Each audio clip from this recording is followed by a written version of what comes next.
jelata yang terlalu lama menderita. Assalamualaikum warahmatullahi wabarakatuh.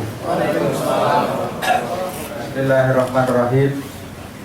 Sahabat-sahabat sekalian, khususnya narasumber yang bersedia hadir, sudah hadir bersama kita Uda Indrajaya Piliang dan sahabat kita Barita Simanjuntak. Sudah berjanji juga untuk hadir Pak Meeting Dedi Gumelar. Mudah-mudahan beliau tidak ada halangan. Sebetulnya tidak ada urgensi saya berdiri di sini, tapi ini modusnya Pak Andi.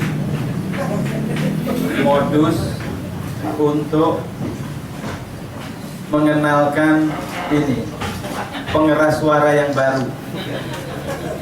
Jadi baru saja Pak Irfan Gani kirim pengeras suara baru tapi gaya lama, gaya pergerakan. Nah, karena itu diperkenalkan. Yang kedua, ingin saya sampaikan bahwa topik kita hari ini tidak seseksi topik-topik sebelumnya. Judulnya tidak seseksi yang dulu, dua diskusi sebelumnya. Tetapi sesungguhnya substansinya tidak kalah penting. Bahkan boleh dibilang substansinya ini sangat penting, karena kita sedang mengenang peristiwa penting di masa lalu, di zaman pergerakan, yaitu peristiwa Sumpah Pemuda. Sumpah Pemuda itu satu episode sejarah yang monumental, dan karena monumental kemudian diikuti oleh episode-episode sejarah Indonesia berikutnya sampai sekarang.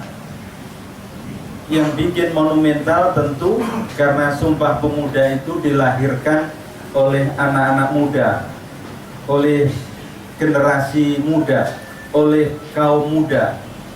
Sejarah yang digagas, dibangun, diukir oleh anak-anak muda yang berkesadaran karena mendapatkan nutrisi baru yang bernama pendidikan. Sejarah yang diukir oleh anak muda, itulah spiritnya yang ingin dibangunkan kembali sekarang. Karena kalau tidak dibangun, sejarah yang dilibati, yang diperani, yang dimana anak-anak muda mengambil peran dan tanggung jawab, saya khawatir sejarah kita ke depan itu menjadi gerunto story. Ini istilah ngawur saja ini. Ada gerontokrasi. Gerontokrasi itu pemerintahan orang-orang tua, kira-kira begitu. Nah, geronto story ini adalah sejarah yang hanya diukir oleh orang-orang tua. Kita ingin ada sejarah yang juga diukir oleh anak-anak muda. Minimal anak-anak muda itu mengambil ruang peran yang makin besar. Saya tidak suka mendikotomikan yang tua dengan yang muda, tetapi tentu yang muda juga tidak baik kalau suka dipinggirkan oleh yang tua. Kalau yang muda suka dipinggirkan yang tua, itu tidak baik. Jadi ini cara berpikir yang adil begitu saja. Jadi kita harapkan dengan diskusi ini ada ahlinya, bukan hanya pemikiran tetapi juga kedua-duanya adalah aktivis. Kita bisa punya peta jalan ke depan. Kira-kira anak-anak muda itu agar bisa punya kontribusi bagi episode-episode sejarah bangsa yang baru seperti apa? Strateginya seperti apa? Caranya seperti apa? pilihan-pilihan perannya seperti apa.